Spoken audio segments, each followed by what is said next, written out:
सुप्रभात बच्चों, कैसे हैं आप सब।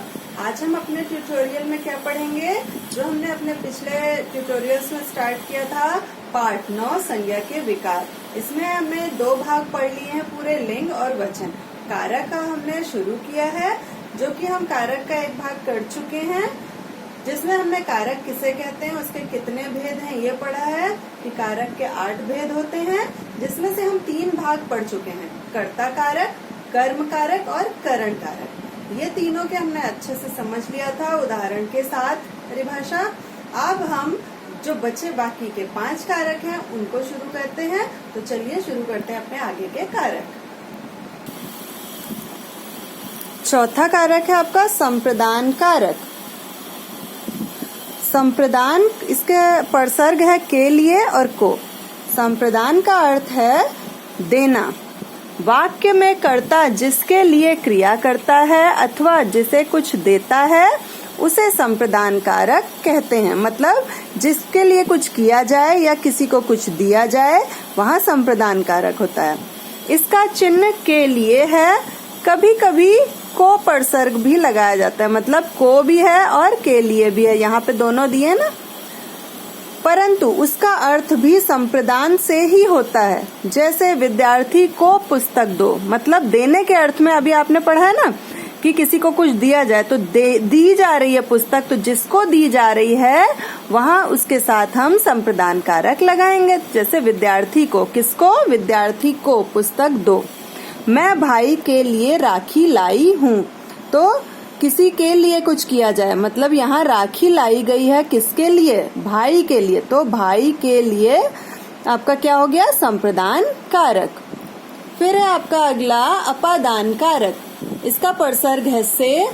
संज्ञा या सर्वनाम के जिस रूप से अलग होने या तुलना का पता चले उसे अपादान कहते हैं।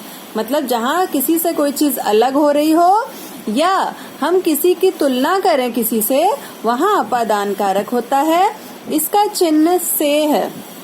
से चिन्ह हमने करण कारक में भी पढ़ा था, लेकिन करण कारक में जो होता है से चिन्ह वो होता है साधन के लिए, यहाँ है अलग होने में।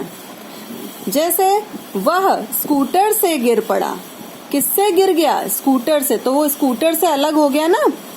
मेरे घर से कनॉट प्लेस बहुत दूर है, तो यहाँ तुलना की जा रही है कि घर से कितना दूर है, तो बहुत दूर है। कहाँ से दूर है, घर से, तो घर से में अपादान कारक है। अगला है आपका संबंध कारक। परसर्ग है काके की रारेरी।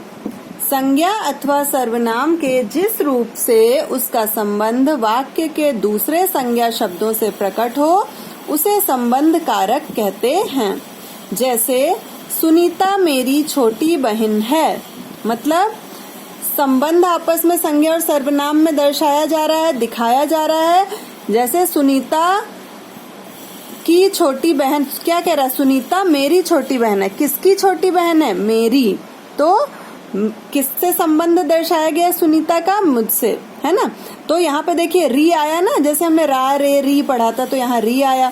उसकी किताब मेरे पास है, तो यहाँ भी क्या है, रे आया, मेरे पास, किसके पास है, मेरे पास।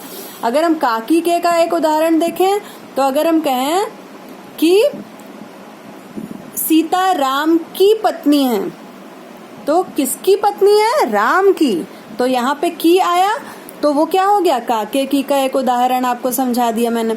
अगला है अधिकरण कारक। इसका परसर्ग है में और पर। अधिकरण शब्द का अर्थ है आधार। संज्ञा या सर्वनाम के जिस रूप से क्रिया के आधार, समय अथवा स्थान आदि का पता चलता हो उसे अधिकरण कारक कहते हैं।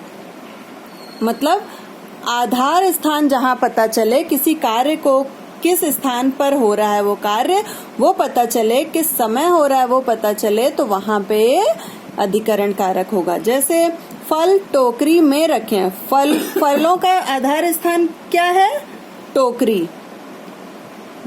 गांव में अधिकतर किसान रहते हैं, अधिकतर किसानों के रहने का स्थान कहाँ है, गांव, तो गांव में, ये आपका अधिकरण कारक हो गया। सुबह के समय घूमना स्वास्थ्य के लिए अच्छा है, तो अब देखिए यहाँ के लिए आया है, लेकिन यहाँ पे संप्रदान कारक नहीं होगा। क्या होगा? समय बताया जा रहा है ना, सुबह के। ठीक है, अगर यहाँ आपसे पूछा जाए कौन कौन सा कारक है तो आप दोनों बता सकते हैं। ठीक है, कि यहाँ संप्रदान है, यहाँ पे अधिकरण है, लेकिन ये अधिकरण कारक का है, इसलिए मैं कह रही हूँ कि यहाँ समय बताया जा रहा है सुबह के समय, तो इसमें अधिकरण कारक है। अगला है आपका संबोधन कारक। संबोधन कारक का परसर्ग क्या है? हे, अरे। जिन संज्ञा शब्दों का प्रयोग किसी को पुकारने या बुलाने के लिए किया जाता है उन्हें संबोधन कारक कहते हैं। मतलब अगर हम किसी को बुला रहे हैं या पुकार रहे हैं तो जिस तरह से हम उसको संबोधित करते हैं वो संबोधित करने वाला शब्द संबोधन कारक कहलाता है। जैसे हे ईश्वर मुझे बचाओ, हम ईश्वर को पुकार रहे हैं तो हम ईश्वर के लिए क्या कह रहे हैं? हे। तो ये क्या हो गया? संबोधन कारक हो गया। अरे मोहिनी क्या बात है, अगर किसी से हम बुला रहे हैं किसी को अरे कह के, अरे, तो ये क्या हो गया? संबोधन कारक।